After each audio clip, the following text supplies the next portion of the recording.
বাবা মা এসেছিল, তাই আমাদের একদিনের ছোট্ট ট্যুর মায়াপুর ভ্রমণ হলো।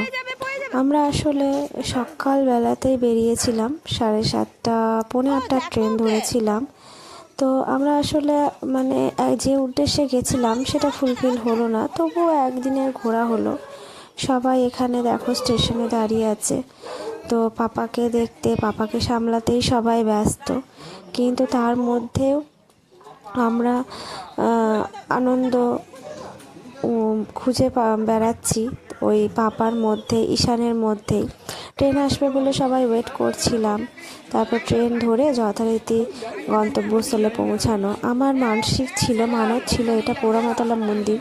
যারা গেছো তারা তো জানবেই, যারা যাওনি তারা দেখো, এখানে কিন্তু প্রসাদ ওখানেই কিনতে পাওয়া যায়, তোমরা কিনে ডালা দিয়ে পুজো দিতে পারো।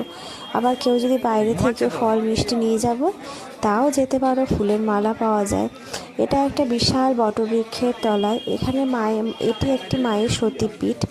তো আমি আমার মানত ছিল, আমার পাপা ঈশানের যখন শরীরটা খারাপ হয়েছিল তখন আমি মানত করেছিলাম, সেই মানত মা রেখেছে, তাই মায়ের কাছে পুজো দেওয়া। এখানে এই যে ভোলে বাবা আছে, বিশাল বড় মূর্তি ভোলে বাবার, তোমরা দেখো কত বড় বটবৃক্ষ ঝুড়ি নেমেছে। তো বট গাছ না অশ্বত্থ গাছ বলছি, এটা কি একটা গাছ আমার ঠিক জানা নেই, মানে এখন আমার মনে আসছে না। যাই হোক, তো এই তলায় গাছের তলাতেই আছে, এখানে আছে মা ভবতারিণী। আমি তোমাদেরকে দেখাচ্ছি, দেখো মূর্তিটি খুব ভালো। আমি ভবতারিণীর মূর্তিটা দেখে মানে যে কারো প্রাণটা জুড়িয়ে যাবে, মনটা জুড়িয়ে যাবে। মা ভবতারিণী এখানে বিরাজমান। তো সেই খুব ভালো লেগেছে মন্দিরে গিয়ে।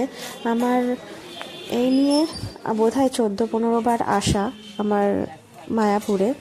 তো মায়াপুরের খুঁটিনাটি নতুন করে দেখার কিছু নেই, কিন্তু নতুন যেটি দেখার উদ্দেশ্যে গেছিলাম, নতুন মন্দিরটি, সেটি আর দেখা হলো না, কারণ সেটা এখনও বোধহয় আগামী 5 বছরেও কমপ্লিট হবে কিনা সন্দেহ আছে। তাই যারা নতুন মন্দিরে খোঁজে আসবে তারা যেন এখন সেই উদ্দেশ্যে এসো না। তো এখানে পাপার খুব ঘুম পাচ্ছে, লঞ্চ ছাড়ার আগে সবাই লঞ্চে উঠে বসেছি। পাপা, এই যে আমার বাবা, শ্বশুর মশাই, আমার বর এখানে ছবি তুলছে, ভিডিওটা করে দিচ্ছে। কর্তা মশাই ভিডিওটা ওকে দিয়ে করাচ্ছিলাম, কারণ পাপা আমার করেছিল তো সম্ভব নয়। আর দেখো জলে চারিদিক জল, কি ভয় লাগে না আমার।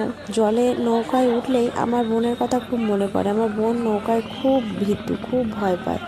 এই দেখো একটা লঞ্চ আসছে এখানে, বিদেশিরা ওরা নাম সংকীর্তন করতে করতে যাচ্ছে, কিন্তু ওই আওয়াজের থেকে বেশি মানে লঞ্চের আওয়াজ এসছে, তাই ওটা শুনতে পাবে না তোমরা।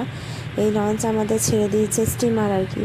তো আমরা যাচ্ছি, এখানে পাপার খুব ঘুম পাচ্ছে, আমি তাই একটু ওর বাবা ভিডিও করে দিচ্ছে, আর ও দুলে দুলে করছে।